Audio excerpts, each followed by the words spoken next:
Hello everyone, welcome to Yanista. ഇന്നത്തെ വീഡിയോയിൽ നമ്മൾ സംസാരിക്കുന്നത് ഒരു ക്രോഷറ്റ് ബിസിനസ് സ്റ്റാർട്ട് ചെയ്യാനുള്ള എക്സ്പെൻസസിനെ കുറിച്ചാണ്. ക്രോഷറ്റ് ബിസിനസ് റിലേറ്റഡ് ആയിട്ടുള്ള ഒരു വീഡിയോ സീരീസാണ് ഞാൻ ചെയ്യുന്നത്. അതിൻ്റെ ഒരുപാട് വീഡിയോസ് ഓൾറെഡി അപ്ലോഡ് ചെയ്തിട്ടുണ്ട്. എൻ്റെ ചാനൽ നോക്കിയാൽ നിങ്ങൾക്ക് മനസ്സിലാവും. നിങ്ങൾ ക്രോഷറ്റ് ബിസിനസ് ചെയ്യാൻ ഉദ്ദേശിക്കുന്ന ഒരാളാണെങ്കിൽ, ആഗ്രഹമുള്ള ഒരാളാണെങ്കിൽ നിങ്ങൾക്ക് ഹെൽപ്ഫുൾ ആവുന്ന ഒരുപാട് വീഡിയോസ് ഞാൻ അപ്ലോഡ് ചെയ്തിട്ടുണ്ട്. അപ്പോൾ അതൊക്കെ പോയി കാണുക. ഇഷ്ടപ്പെട്ടിട്ടുണ്ടെങ്കിൽ ചാനൽ സബ്സ്ക്രൈബ് ചെയ്യുക. ക്രോഷറ്റ് ബിസിനസ് റിലേറ്റഡോ ആയിട്ടുള്ള എന്ത് ഡൗട്ട്സ് ഉണ്ടെങ്കിലും നിങ്ങൾക്ക് കമൻറ്റ് സെക്ഷനിൽ അറിയിക്കാവുന്നതാണ്. നമുക്കത് ക്ലിയർ ചെയ്യാം. ഇനി നമുക്ക് വീഡിയോയിലേക്ക് കിടക്കാം. എല്ലാവർക്കും ഉള്ളൊരു ഡൗട്ടാണ് ഒരു ബിസിനസ് സ്റ്റാർട്ട് ചെയ്യുമ്പം അതിന് എത്ര എക്സ്പെൻസ് വരും എന്നുള്ളത്. എസ്പെഷ്യലി ക്രോഷറ്റ് പോലൊരു ബിസിനസ് ആകുമ്പം നമുക്ക് റോ മെറ്റീരിയൽസ് ആണ് പർച്ചേസ് ചെയ്യേണ്ടത്. മറ്റ് നമ്മൾ ഓൾറെഡി ഉള്ള ഒരു പ്രോഡക്റ്റ്സ് സെല് ചെയ്യുന്ന പോലെയല്ലോ, ഇത് നമ്മളൊരു കാര്യം ഉണ്ടാക്കി സെല് ചെയ്യല്ലേ. അപ്പോൾ അതുകൊണ്ട് തന്നെ എക്സ്പെൻസസ് ഒരു ബിസിനസ്സായിട്ട് ചെയ്യുമ്പം എങ്ങനെ എക്സ്ട്രാ എക്സ്പെൻസ് വരും, നമ്മളൊരു ഹോബി ആയിട്ട് ചെയ്യുന്നതും ഒരു ബിസിനസ്സായിട്ട് ചെയ്യുന്നതും തമ്മിൽ എൻറ്റയർലി ഡിഫറെൻ്റ് ആണ്. അപ്പോൾ അതിൻ്റേതായിട്ടുള്ള വ്യത്യാസങ്ങൾ വരും. അപ്പോൾ ഈ എക്സ്പെൻസ് എന്ന് പറയുന്നത് നമ്മൾ കാണുന്നതിനനുസരിച്ചാണ്. അതായത് നമുക്ക് രണ്ട് രീതിയിൽ ഇതിനെ കാണാം. ഒന്ന് വരുന്നിടത്ത് വരട്ടെ എന്ന് വിചാരിച്ചിട്ട് സാധനങ്ങൾ വാങ്ങിക്കൂട്ടിയിട്ട് അങ്ങനെ നമുക്ക് സ്റ്റാർട്ട് ചെയ്യാം. അല്ലെങ്കിൽ നമുക്കൊരു ബഡ്ജറ്റ് സെറ്റ് ചെയ്ത് അതിനനുസരിച്ചും സ്റ്റാർട്ട് ചെയ്യാൻ പറ്റും. അപ്പോൾ ഈ ബഡ്ജറ്റ് സെറ്റ് ചെയ്യുന്ന സമയത്ത് നമുക്ക് കുറച്ച് കാര്യങ്ങൾ നമ്മൾ ശ്രദ്ധിക്കേണ്ടതുണ്ട്. അതായത് ഇപ്പം എൻ്റെ ബഡ്ജറ്റ് 1000 ആണ്, അല്ലെങ്കിൽ എൻ്റെ ബഡ്ജറ്റ് 5000 ആണ് എന്ന് വിചാരിച്ചിട്ട് ഞാനിപ്പോൾ ഒരു 1000 റുപ്പീസ് വിചാരിച്ചിട്ട് 10,000ൻ്റെ ആഗ്രഹങ്ങൾ വെക്കരുത്. അപ്പം നമുക്കത് ബുദ്ധിമുട്ടായിരിക്കും. നമ്മൾ ബഡ്ജറ്റ് എന്ന് പറയുന്നത് എപ്പോഴും അങ്ങനെയാണല്ലോ, അത് കുറച്ച് അഡ്ജസ്റ്റ്മെൻറ്റ്സ് ഒക്കെ നമ്മൾ ചെയ്യേണ്ടി വരും.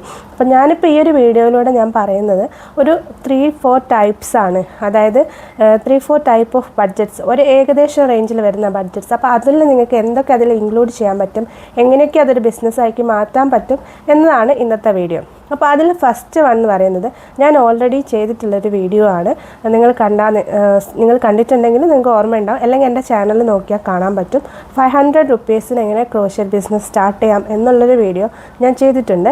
അതിൽ നമ്മൾ കുറച്ച് ബേസിക് ആയിട്ടുള്ള സപ്ലൈസ് ഒക്കെ വെച്ചിട്ട് നമുക്കൊന്ന് കിക്ക് സ്റ്റാർട്ട് ചെയ്യാൻ, ഒന്ന് ഇനിഷ്യേറ്റ് ചെയ്യാനുള്ള കുറച്ച് പ്രോസസ്സൊക്കെയാണ് ആ ഒരു വീഡിയോയിൽ പറയുന്നത്. കാണാത്തവർ പോയി കാണാം. അങ്ങനെ അത്രയും ബഡ്ജറ്റിന് ഇഷ്യൂ ഉള്ളവരാണെങ്കിൽ ആ വീഡിയോ കണ്ടിട്ട് അതിനനുസരിച്ച് നിങ്ങൾക്ക് ചെയ്യാം. ഇനി നമ്മൾ ബേസിക് ബഡ്ജറ്റ്, ഏറ്റവും കുറഞ്ഞ ബഡ്ജറ്റിലുള്ളത് നമുക്ക് സംസാരിക്കാം. അപ്പോൾ ഇന്നത്തെ വീഡിയോയിൽ ഫസ്റ്റ് ബഡ്ജറ്റ് നമ്മൾ പറയുന്നത് ഒരു 2500 to 3000 ബഡ്ജറ്റാണ്. അപ്പോൾ നമ്മളൊരു ബിസിനസ്സാണ് സ്റ്റാർട്ട് ചെയ്യുന്നത്. ഞാൻ നേരത്തെ പറഞ്ഞ പോലെ നമുക്ക് വേണമെങ്കിൽ ആ 500ന് ജസ്റ്റ് കിക്ക് സ്റ്റാർട്ട് ചെയ്യാം, എന്നിട്ട് അതിനനുസരിച്ച് കൂട്ടിക്കൊണ്ടുവന്നാൽ മതി. ഇനി അതല്ലാന്നുണ്ടെങ്കിൽ നമുക്കൊരു 1500 ഇത് ചെയ്യാം. ഇപ്പം ഞാനൊരു ഏകദേശ റേഞ്ചിൽ നമുക്കൊരു 2500 to 3000 റേഞ്ചിൽ നമുക്ക് എന്തൊക്കെ ചെയ്യാൻ പറ്റും എന്നുള്ളതാണ് പറയുന്നത്. അപ്പോൾ നമ്മുടെ ബഡ്ജറ്റ് അത്രയും കുറവാണ് വരുന്നതെങ്കിൽ നമ്മൾ യാണാണല്ലോ നമുക്ക് വേണ്ടത്. അത് ബേസിക് ആയിട്ടുള്ള സപ്ലൈസ് വാങ്ങാൻ വേണ്ടി ശ്രമിക്കുക. അതായത് ബേസിക് കളേഴ്സ്, നിങ്ങളിപ്പം എന്ത് പ്രൊഡക്റ്റ് ആണോ ചെയ്യുന്നത് അതിനനുസരിച്ചായിരിക്കും കളേഴ്സും അതേപോലെ ഏത് യാണാ ചൂസ് ചെയ്യേണ്ടതെന്നുള്ളത് വരുന്നത്. അപ്പോൾ നമ്മൾ അക്രിലിക് യാണ് കുറച്ചുകൂടി ലെസ് എക്സ്പെൻസീവ് ആണ്. അതേപോലെ മിക്സ്ഡ് കോമ്പോസിഷൻ വരുന്ന ബ്ലെൻഡഡ് യാൺസും ലെസ് എക്സ്പെൻസീവ് ആയിരിക്കും. കൂൾനിറ്റ് പോലെ, വർദ്ധമാൻ കോട്ടനെ പോലെയുള്ള യാണൊക്കെ മിക്സായിട്ട് വരുന്ന ബ്ലെൻഡ്സ് ആണ്. അപ്പോൾ അതിനൊക്കെ പ്രൈസ് കുറവായിരിക്കും. ഇനി പ്യുവർ ആയിട്ടുള്ള കോട്ടൺ യാണും അതേപോലെ ബ്രാൻഡഡ് യാണിൽ ഹൈ ക്വാളിറ്റി യാണൊക്കെ ആകുമ്പം അതിന് എക്സ്പെൻസ് കൂടും. അപ്പോൾ അങ്ങനത്തെ ഓപ്ഷനിലേക്കൊന്നും നമുക്ക് ഈ ഒരു ബഡ്ജറ്റിൽ പോകാൻ പറ്റില്ല. അതുകൊണ്ട് തന്നെ നിങ്ങൾ സ്റ്റാർട്ടിങ് ഒന്നുകിൽ അക്രിലിക് ആണോ, അല്ലെങ്കിൽ ബ്ലെൻഡഡ് യാണോ, അല്ലെങ്കിൽ നോർമൽ കോട്ടൺ യാണോ ഒക്കെ വെച്ചിട്ട് വേണം നമ്മൾ സ്റ്റാർട്ട് ചെയ്യാൻ. അതിൻ്റെ ബേസിക് ആയിട്ടുള്ളൊരു 10 കളേഴ്സൊക്കെ നമ്മൾ എടുക്കുമ്പോൾ തന്നെ നമുക്ക് 1000 above വരും. പിന്നെ നിങ്ങൾ ശ്രദ്ധിക്കേണ്ടത്, ഒരു ബിസിനസ്സായിട്ട് സ്റ്റാർട്ട് ചെയ്യുമ്പോൾ എപ്പോഴും ബ്രാൻഡഡ് യാണെന്ന് യൂസ് ചെയ്യാൻ ശ്രദ്ധിക്കുക. അത് അതിൻ്റെ ക്വാളിറ്റിയും അതേപോലെ തന്നെ അതിൻ്റെ ഡ്യൂറബിലിറ്റിയും വർദ്ധിപ്പിക്കും. അല്ലാതെ നമ്മൾ ചീപ്പായിട്ട് കിട്ടുന്ന ലോക്കൽ യാൺസൊക്കെ യൂസ് ചെയ്ത് കഴിഞ്ഞാൽ അത് കസ്റ്റമേഴ്സിന് കിട്ടുമ്പോൾ അവർക്കത് സാറ്റിസ്ഫാക്ഷൻ ആവില്ല, പിന്നെ നമ്മുടെ അടുത്തുനിന്ന് ഓർഡർ തരുകയില്ല. അപ്പോൾ അതുകൊണ്ട് തന്നെ അങ്ങനെ ചെയ്യരുത്. ബിസിനസ് ആകുമ്പോൾ നമ്മൾ കുറച്ചുകൂടി മുൻപോട്ടുള്ള കാര്യങ്ങൾ കൂടെ ചിന്തിക്കേണ്ടതുണ്ട്. അപ്പോൾ നമ്മളൊരു 1000 റുപ്പീസിന് യാണ് പർച്ചേസ് ചെയ്ത് പിന്നെ നമുക്ക് വേണ്ടത് ഹുക്സാണ്. അപ്പോൾ നമ്മളൊരു ഹുക്ക് സെറ്റ് പർച്ചേസ് ചെയ്യാനാണെങ്കിൽ നിങ്ങൾക്ക് ഇപ്പോൾ നോർമൽ ഹുക്ക് മതി. ഞാൻ ശരിക്കും എത്രയോ ക്രോഷറ്റ് ചെയ്യുന്ന ഒരാളാണ്, പക്ഷെ ഞാൻ എത്രയോ നോർമൽ ആയിട്ടുള്ള ഹുക്സാണ് യൂസ് ചെയ്യാറ്. എനിക്ക് ഒരുപാട് എക്സ്പെൻസീവ് ആയിട്ടുള്ള ഹുക്സ് വാങ്ങിയിട്ട് ചെയ്യുന്നതിനോട് എനിക്ക് താല്പര്യമില്ല. കാരണം ഹുക്കിൻ്റെ ടിപ്പൊക്കെ എല്ലാത്തിനും സെയിം ആയിട്ട് വരുന്നതാണ്. അത് ബിൽഡിംഗ് മെറ്റീരിയലും ഹുക്ക് ഉണ്ടാക്കിയിട്ടുള്ള മെറ്റീരിയലും അതേപോലെ തന്നെ ഹുക്കിൻ്റെ ഹാൻഡിലൊക്കെയാണ് ഇതിൻ്റെ പ്രൈസിൽ വ്യത്യാസം വരുന്നത്. അപ്പോൾ അതുകൊണ്ട് തന്നെ ഞാൻ നോർമൽ അലൂമിനിയം ഹുക്സാണ് യൂസ് ചെയ്യാറുള്ളത്. നോർമൽ അലൂമിനിയം ഹുക്സിൻ്റെ ബേസിക് സൈസസ്, അതായത് ഒരു 2 mm മുതലുള്ള ഒരു 8 mm വരെയുള്ള ഹുക്കിന് ജസ്റ്റ് 200 and something ഒക്കെ റേറ്റ് വരുന്നുള്ളൂ. ഒന്നുകിൽ നിങ്ങൾക്ക് അങ്ങനെ വാങ്ങാം, അല്ലെങ്കിൽ ലൂസായിട്ട് നിങ്ങൾ കോമൺലി യൂസ് ചെയ്യുന്ന സൈസസ്, ഫോർ എക്സാമ്പിൾ ചിലപ്പം 3 mm to 5 mm ഇടയിലുള്ളതാണ് മോസ്റ്റ് കോമൺലി നമ്മൾ യൂസ് ചെയ്യുന്ന ഹുക്ക് സൈസസ്. അത് മാത്രം വാങ്ങാം. അല്ലെങ്കിൽ ഇതേപോലെ ബഡ്ജറ്റ് ബൈ ആയിട്ടുള്ളൊരു ഹുക്ക് സെറ്റ് നിങ്ങൾക്ക് വാങ്ങാം. ഇനി നിങ്ങൾക്ക് എർഗണോമിക് ടൈപ്പാണ് വേണ്ടതെങ്കിൽ, ഹാൻഡിലുള്ള ടൈപ്പ് വേണമെന്നുണ്ടെങ്കിൽ അതിലും ബഡ്ജറ്റ് ഫ്രണ്ട്ലി ആയിട്ടുള്ളതുണ്ട്. കുറച്ച് ക്വാളിറ്റി ഉള്ളതിന് കുറച്ച് റേറ്റ് വരും. അങ്ങനെയാണ് നിങ്ങൾ വാങ്ങുന്നതെങ്കിൽ തന്നെ കോമൺ ആയിട്ടുള്ള സൈസസ് 4 mm 3 mm അങ്ങനെ വാങ്ങാൻ വേണ്ടി ശ്രദ്ധിക്കാം. അപ്പം നമുക്ക് അതും ഒരു 300,300 അപ്പം നമുക്ക് ടോട്ടൽ എക്സ്പെൻസ് ഇപ്പം തന്നെ ആയിട്ടുള്ളൂ. ഇനി എന്താ എക്സ്പെൻസ് എന്നല്ല, ഇനി നമുക്ക് എക്സ്ട്രാ സാധനങ്ങൾ വേണ്ടി വരും. അതായത് നമ്മൾ പ്രോഡക്റ്റ് റിലേറ്റഡ് ആയിട്ടുള്ള സാധനങ്ങൾ, അതായത് ഇപ്പം കീ ചെയിൻസ് ആണെങ്കിൽ അതിൻ്റെ റിങ്സ്, ഹെയർ ആക്സസറീസ് ആണെങ്കിൽ അതിൻ്റെ ബേസുകൾ, സ്ക്രഞ്ചീസ് ആണെങ്കിൽ അതിൻ്റെ ബാൻഡ്, അതേപോലെ തന്നെ ക്ലിപ്സിന് അതിൻ്റെ ബേസ് വേണം. പിന്നെ ഇതിപ്പോൾ നിങ്ങൾ ഏത് പ്രോഡക്റ്റ് ചൂസ് ചെയ്യുന്നു എന്നുള്ളതാണ്. ഇപ്പോൾ ബാഗ്സ് ആണെങ്കിൽ ചിലപ്പം ബാഗ്സിന് നിങ്ങൾ ഹുക്സൊക്കെ വെച്ചിട്ടുള്ള ബാഗ്സ് ആണെങ്കിൽ അതിൻ്റെ മാഗ്നറ്റിക് ഹുക്സൊക്കെ വേണ്ടി വരും. പിന്നെ അതേപോലെ തന്നെ ബട്ടൺസ് വേണ്ടി വരും. അങ്ങനെ കുറച്ച് സാധനങ്ങൾ നമ്മൾ എക്സ്ട്രാ മേടിക്കേണ്ടതായിട്ട് വരും. ഇനി ഫ്ലവേഴ്സാണ് ഉണ്ടാക്കുന്നതെങ്കിൽ അതിന് നമുക്ക് എക്സ്ട്രാ അതിൻ്റെ വയറും കാര്യങ്ങളൊക്കെ വേണ്ടി വരും, ഗ്ലൂ ഗണ്ണ് വേണ്ടി വരും. അപ്പോൾ ഇതിനൊക്കെ നമ്മളൊരു എക്സ്ട്രാ എക്സ്പെൻസ് കണക്കാക്കണം. ഇപ്പോൾ ഇതെല്ലാം കൂടെ തന്നെ ഒരു 1800 അറൗണ്ട് നമുക്ക് കോസ്റ്റ് വരും. നമ്മൾ യാണ് വാങ്ങുമ്പോൾ തന്നെ ഒരു 1200 1300 നമ്മൾ അതിനെ കാൽക്കുലേറ്റ് ചെയ്യണം. അപ്പം അത്യാവശ്യം 2000 അടുത്ത് ഇത് തന്നെ വരും. പിന്നെ നമുക്ക് വേണ്ടത് പാക്കിംഗ് മെറ്റീരിയൽസ് ആണ്. അപ്പോൾ നമ്മൾ ബിസിനസ് ആകുമ്പം അതുകൂടെ നമുക്ക് വേണമല്ലോ. അത് നമ്മൾ ഇനീഷ്യലി വാങ്ങണമെന്നൊന്നുമില്ല. നമുക്ക് എൻക്വയറീസ് ഒക്കെ വരാൻ തുടങ്ങുന്ന സ്റ്റേജിൽ ഓർഡേഴ്സൊക്കെ വരും എന്നുള്ളൊരു സ്റ്റേജ് എത്തുമ്പോൾ മാത്രം ഓർഡർ ചെയ്താൽ മതിയാവും. ആദ്യമേ വാങ്ങേണ്ട ആവശ്യമില്ല. പക്ഷേ അതും നമ്മുടെ ഒരു ബിസിനസ്സിൻ്റെ എക്സ്പെൻസ് ആയിട്ട് നമുക്ക് കൂട്ടിയേ പറ്റുള്ളൂ. അപ്പോൾ നമുക്ക് അതിൻ്റെ പാക്കിംഗ് ബോക്സസും കൊറിയർ കവേഴ്സൊക്കെ വേണ്ടി വരും. അത് ബേസിക് ഉള്ളതായിട്ടാണ് നമുക്ക് ഈ ഒരു പ്രൈസിൽ വാങ്ങാൻ പറ്റുന്നത്. നോർമൽ കൊറിയർ ബാഗ്സും അതേപോലെ നോർമൽ കാർഡ്ബോർഡ് ബോക്സസും ഈ ഒരു ഇതിൽ നമുക്ക് വാങ്ങാൻ പറ്റും. അപ്പോൾ ഇത്രയും സാധനങ്ങളാണ്. അപ്പോൾ നമുക്ക് എന്താണ് ഒരു 2000 to 3000 നമ്മളെ എക്സ്പെൻസ് നിൽക്കും. ഇതാണ് ഏറ്റവും ബേസിക് ആയിട്ട് നമുക്ക് ചെയ്യാൻ പറ്റുന്ന കാര്യം. ഇനി കുറച്ചുകൂടെ നമ്മൾ എലാബറേറ്റ് ആയിട്ടാണ് നമുക്ക് ചെയ്യേണ്ടതെന്നുണ്ടെങ്കിൽ നമുക്ക് കുറച്ചുകൂടി ഒരു 5000 to 6000 റേറ്റിൽ നമുക്ക് എങ്ങനെ ചെയ്യാമെന്നുള്ളത് നോക്കാം. അപ്പോൾ ഇങ്ങനത്തെ കേസിൽ നമുക്ക് കുറച്ചുകൂടി വലിയ പ്രോഡക്റ്റ്സ് ഒക്കെ ചെയ്യാൻ പറ്റും. ഇപ്പോൾ ഫോർ എക്സാമ്പിൾ നേരത്തെ നമ്മൾ പറഞ്ഞ കേസിൽ നമുക്ക് കുഞ്ഞു പ്രോഡക്റ്റ്സേ ചെയ്യാൻ പറ്റുള്ളൂ. കാരണം ഒരു ബാഗൊക്കെ ചെയ്യുമ്പോൾ ചിലപ്പോൾ 3 to 4 ബോൾസ് ഓഫ് യാണൊക്കെ വേണ്ടി വരും. അപ്പോൾ അതിന് തന്നെ ആവും 10-400 രൂപ. അപ്പോൾ അതുകൊണ്ട് തന്നെ നമുക്ക് അങ്ങനെ കുറച്ച് കുഞ്ഞു സാധനങ്ങളെ ആ ഒരു ബഡ്ജറ്റിൽ നമുക്ക് സ്റ്റാർട്ട് ചെയ്യാൻ പറ്റുള്ളൂ. ഇനി നമുക്ക് കുറച്ചുകൂടി വലിയ പ്രോഡക്റ്റ്സ് വെച്ച് സ്റ്റാർട്ട് ചെയ്യണമെന്നുണ്ടെങ്കിൽ ഈ ഒരു ബഡ്ജറ്റാണ് നമുക്ക് പറ്റുന്നത്. ഈ ഒരു ബഡ്ജറ്റിൽ നമുക്ക് വേണമെങ്കിൽ ഒരു 20-25 ബോൾസ് ഓഫ് യാൺസ് നമ്മൾ ആദ്യം വാങ്ങുന്നു. അപ്പോൾ അതിന് തന്നെ അറൗണ്ട് 2800 to 3000 റേറ്റ് വരാൻ ചാൻസ് ഉണ്ട്. പിന്നെ നമ്മളൊരു ഹുക്ക് സെറ്റ് വാങ്ങുന്നു. അത് ഞാൻ നേരത്തെ പറഞ്ഞ പോലെ തന്നെ മതിയാവും. നല്ല ഹാൻഡിലുള്ള ടൈപ്പൊക്കെ വേണമെങ്കിൽ നിങ്ങൾക്ക് അങ്ങനെ ചൂസ് ചെയ്യാം. അത് ബഡ്ജറ്റിന് അത് വിഷയം വരും. എന്നാലും ഒരു 300 to 400 റേഞ്ചിൽ നമ്മൾ ഹുക്ക് സെറ്റ് മേടിക്കുന്നു. പിന്നെ അതിൻ്റെ എക്സ്ട്രാ വേണ്ട സ്റ്റിച്ച് മാർക്കേഴ്സ്, യാൺ നീഡിൽ, നേരത്തെ പറഞ്ഞ ഐറ്റംസ് ഒക്കെ നമ്മളിപ്പോൾ വലിയ പ്രോഡക്റ്റ്സ് ചെയ്യുന്നതിൻ്റെ കൂട്ടത്തിൽ നമുക്ക് ചെറിയ പ്രോഡക്റ്റ്സ് ചെയ്യാനുള്ള സാധനങ്ങൾ എക്സ്ട്രാ വേണ്ടി വരും. പിന്നെ ഇതിൽ നമുക്ക് പാക്കിങ്ങിൽ നമുക്ക് കുറച്ച് ഡിഫറൻസ് ഒക്കെ വരാൻ പറ്റും. വേണമെങ്കിൽ നമുക്ക് ബേസിക് പാക്കിങ്ങിലേക്ക് നമുക്ക് ചെയ്യാം. അല്ലാന്നുണ്ടെങ്കിൽ പാക്കിങ്ങിൻ്റെ കൂടെ നമുക്ക് എക്സ്ട്രാ സ്റ്റിക്കേഴ്സ്, അതേപോലെ നമ്മുടെ ലേബൽസ്, അതേപോലെ കാർഡ്സ്, അതായത് നമ്മുടെ ബ്രാൻഡിങ് ചെയ്തിട്ടുള്ള കാർഡ്സ്, ഇതൊക്കെ നമുക്ക് എക്സ്ട്രാ ആഡ് ചെയ്യാം. അപ്പോൾ ഇതൊക്കെ നമുക്ക് ചെയ്യിക്കണമെങ്കിൽ അതിനൊരു എക്സ്പെൻസ് കൂടെ വരും. പിന്നെ നമുക്ക് ഈ പറയും പോലെ പാക്കിങ്ങിന് നമുക്ക് എക്സ്ട്രാ ഫ്രീ ബീസ് ഒക്കെ കൊടുക്കാൻ പറ്റും. അതെന്തെങ്കിലും സ്വീറ്റ്സോ അല്ലെങ്കിൽ നമ്മൾ ചെയ്തിട്ടുള്ള എന്തെങ്കിലും ഒരു വലിയ പ്രൊഡക്റ്റ് വാങ്ങുമ്പോൾ അതിൻ്റെ ഒരു ചെറിയ പ്രൊഡക്റ്റ് അതിൻ്റെ കൂടെ കൊടുക്കുക. അങ്ങനെ എന്തെങ്കിലുമൊക്കെ നമുക്ക് പാക്കിംഗ് കുറച്ചുകൂടി ക്രിയേറ്റീവായിട്ട് നമുക്ക് കൊണ്ടുവരാൻ പറ്റും. പിന്നെ നമുക്ക് അതേപോലെ തന്നെ ഈ ഒരു ബഡ്ജറ്റിൽ നമുക്ക് ചെറിയ രീതിയിലുള്ള ആഡും പ്രൊമോഷനൊക്കെ ചെയ്യാൻ പറ്റും. അതായത് നോർമൽ ഇൻസ്റ്റാഗ്രാം ആഡൊക്കെ ഒരു 500 റുപ്പീസിനൊക്കെ വരുന്ന ഒരു ആഡൊക്കെ നമുക്ക് ചെയ്ത് വേണമെങ്കിൽ പ്രൊമോട്ട് ചെയ്യിക്കാം. ഇനി ആഡ് ചെയ്യുന്നില്ലെങ്കിൽ നമുക്ക് നല്ലൊരു ലോഗോ ഡിസൈൻ ചെയ്യിക്കാം ആ ഒരു പ്രൈസിൽ. അങ്ങനെ എന്തെങ്കിലും ഒരു കാര്യം മാർക്കറ്റിങ്ങിലൂടെ നിങ്ങൾക്ക് ഈ ഒരു ബഡ്ജറ്റിൽ ചെയ്യാൻ പറ്റും.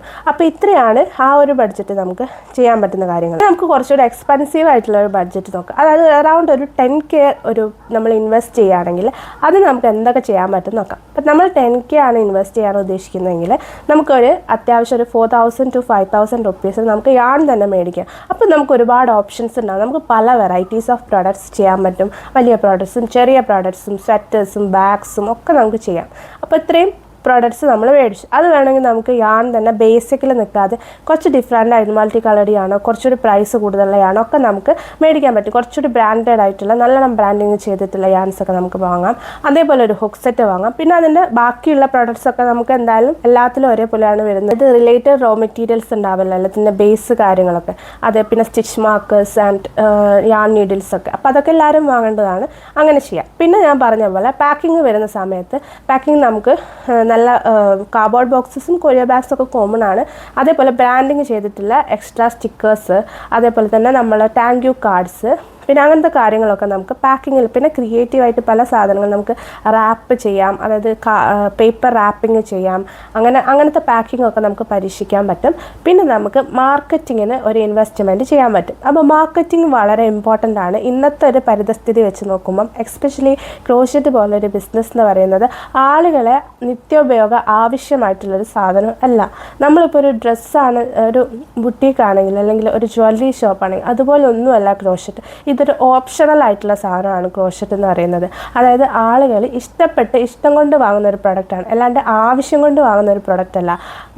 ആവശ്യം കൊണ്ട് വാങ്ങും. ഇപ്പോൾ സ്വെറ്റേഴ്സ്, മഫ്ലേഴ്സ് പോലെയുള്ള സാധനങ്ങളൊക്കെ ചിലപ്പോൾ കുട്ടികളെ ക്യാപ്സൊക്കെ വാങ്ങുന്നവരുണ്ടാവും. പക്ഷേ ഭൂരിഭാഗം പ്രൊഡക്ട്സും അതിൻ്റെ ഒരു കൗതുകം കൊണ്ടും ക്യൂട്ട്നെസ് കൊണ്ടുമാണ് ആളുകൾ വാങ്ങുന്നത്.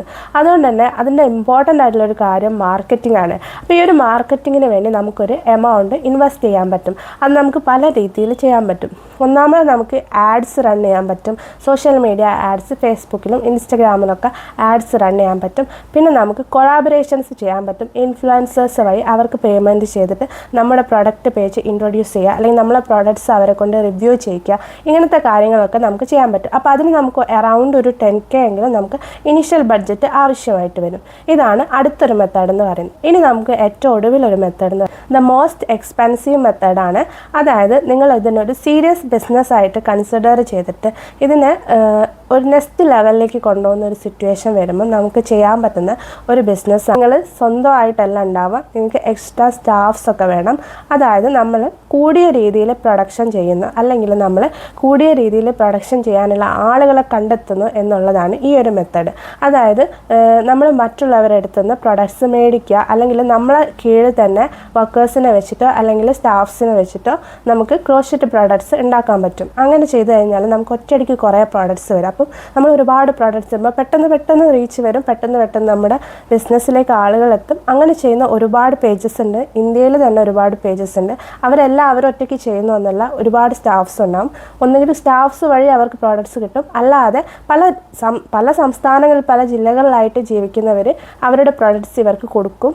ഇവരുടെ അടുത്ത് നിന്ന് ഒരു പൈസ കൊടുത്തിട്ട് അത് മേടിക്കും, എന്നിട്ട് റീസെല്ല് പോലെ ചെയ്യും. അപ്പോൾ ഇങ്ങനെ ചെയ്യുന്ന സമയത്ത് നമുക്ക് ഇൻവെസ്റ്റ്മെൻറ്റ്സ് കൂടുതൽ വരും. അതിപ്പോൾ നമുക്ക് കറക്റ്റായിട്ടൊരു ഇൻവെസ്റ്റ്മെൻറ്റ് പറയാൻ പറ്റില്ല. നിങ്ങൾ ഹോം ബേസ്ഡ് ആണെങ്കിൽ നമുക്ക് റെൻറ്റും കാര്യങ്ങളൊന്നും വരില്ല. എന്നാൽ നമ്മൾ സ്റ്റാഫ്സിനൊക്കെ അക്കോമഡേറ്റ് ചെയ്യുന്നുണ്ടെങ്കിൽ അതിനൊരു എക്സ്പെൻസ് വരും. ഇനി എല്ലാം മറ്റുള്ളവരുടെ അടുത്ത് നിന്ന് പ്രോഡക്ട്സ് കളക്ട് ചെയ്തിട്ടാണ് നിങ്ങൾ സെല് ചെയ്യാൻ ഉദ്ദേശിക്കുന്നെങ്കിൽ അവർക്ക് ആ പ്രോഡക്ട്സ് നമ്മൾ മേടിക്കുന്ന സമയത്ത് അവർക്കൊരു എമൗണ്ട് കൊടുക്കേണ്ടി വരും. ചിലപ്പോൾ അഡ്വാൻസ് എമൗണ്ട് കൊടുത്താൽ മതിയാവും. അങ്ങനത്തെ കുറച്ച് സ്റ്റെപ്സൊക്കെ നമ്മൾ ചെയ്യേണ്ടതായിട്ടുണ്ട്. അപ്പോൾ അതുകൊണ്ട് തന്നെ അതിനുള്ളൊരു എക്സ്പെൻസോടെ നമുക്ക് വരും. പിന്നെ നമുക്ക് മാർക്കറ്റിംഗ് നമ്മൾ കാര്യമായിട്ട് തന്നെ ചെയ്യേണ്ടി വരും. ആഡ്സ് റൺ ചെയ്യേണ്ടി വരും, ഇൻഫ്ലുവൻസേഴ്സ് വഴി മാർക്കറ്റ് ചെയ്യേണ്ടി വരും. അങ്ങനെ പല രീതിയിൽ നമ്മൾ മാർക്കറ്റിംഗ് ചെയ്യേണ്ടി വരും. അതുകൊണ്ട് നല്ലൊരു രീതിയിൽ അത് വരും. പിന്നെ ബ്രാൻഡിങ്ങിനുള്ള എക്സ്പെൻസും വരും. കസ്റ്റം ലോഗോ, അതേപോലെ തന്നെ ബ്രാൻഡിങ് ചെയ്തിട്ടുള്ള കാർഡ്സും പാക്കിംഗ് മെറ്റീരിയൽസും കാര്യങ്ങളൊക്കെ നമുക്ക് വേണ്ടി വരും. ഇതൊരു ഹൈ ലെവലിലുള്ളൊരു ബിസിനസ്സായിട്ട് മാറണമെങ്കിൽ ഇങ്ങനത്തെ കാര്യങ്ങളൊക്കെ ചെയ്യേണ്ടി വരും. അതുകൊണ്ട് തന്നെ ഇത്രയും കാര്യങ്ങൾ വരുന്നതുകൊണ്ട് വലിയൊരു എക്സ്പെൻസ് അതിന് വരാൻ ചാൻസ് ഉണ്ട്. അതിന് നമ്മളൊരു മെയിൻ ബിസിനസ്സായിട്ട് ഇതിനെ കൺവേർട്ട് ചെയ്യുന്ന ഒരു സ്റ്റേജിൽ മാത്രമേ നമുക്ക് ഇതിനെക്കുറിച്ചൊക്കെ ചിന്തിക്കേണ്ട ആവശ്യം വരുന്നുള്ളൂ. പക്ഷേ അത്രയും നമുക്ക് എക്സ്പെൻസ് വരും. അപ്പം ഇങ്ങനെയാണ് ക്രോഷറ്റിൻ്റെ എക്സ്പെൻസ്. നമ്മൾ പെട്ടെന്ന് ഒരാൾ വന്നിട്ട് എനിക്ക് ഇപ്പം ഞാൻ വീഡിയോസ് ഇടുന്നതിന് ശേഷം ഒരുപാട് പേര് എനിക്ക് പല കാര്യങ്ങളും ചോദിച്ചിട്ട് മെസ്സേജ് അയക്കാറുണ്ട്, ഇൻസ്റ്റഗ്രാമിലൊക്കെ കമൻറ്റ് ചെയ്യാറുണ്ട്. അപ്പോൾ അവർ ചിലരൊക്കെ എൻ്റെ അടുത്ത് ഇതേപോലെ ചോദിച്ചിട്ടുണ്ട് ഇങ്ങനെ എക്സ്പെൻസ് വരുന്നതൊക്കെ. അപ്പോൾ നമുക്ക് ഒറ്റയടിക്ക് നമുക്കൊരു എക്സ്പെൻസ് പറയാൻ പറ്റില്ല.